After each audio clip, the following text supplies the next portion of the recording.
Ceux qui sont au bord de l'eau ont des envies de sortie en mer.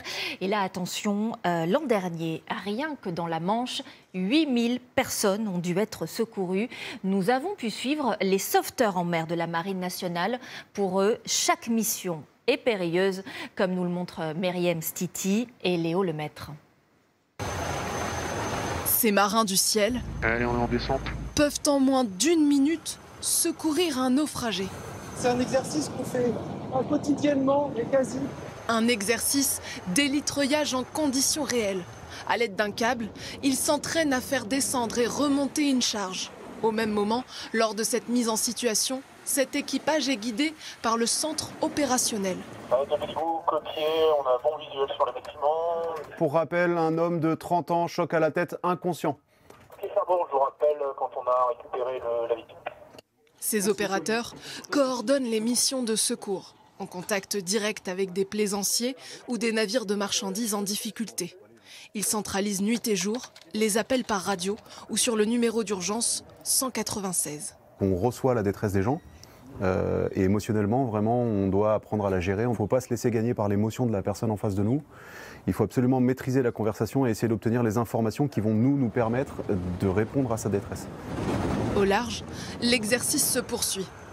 Quand un porte-conteneur ou un paquebot se retrouve coincé dans des creux de 15 mètres, ce remorqueur, l'Abeille Liberté, est déployé. Béligo, Abeille Liberté.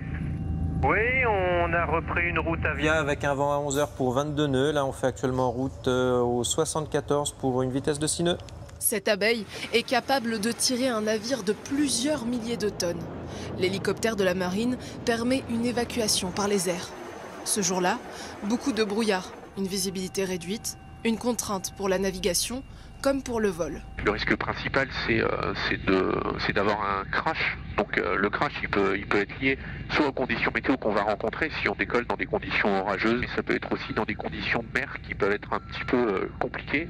Nous sommes actuellement à 300 mètres d'altitude. Cet hélicoptère a été conçu pour intervenir le plus rapidement possible. Il peut atteindre jusqu'à 300 km/h. Une rapidité indispensable. Sur la façade de la Manche, près de 8000 personnes ont été secourues en 2024. À chaque retour de mission sur la base, les mécaniciens chouchoutent cet appareil de 6 tonnes. 80 mètres de câbles sont méthodiquement nettoyés.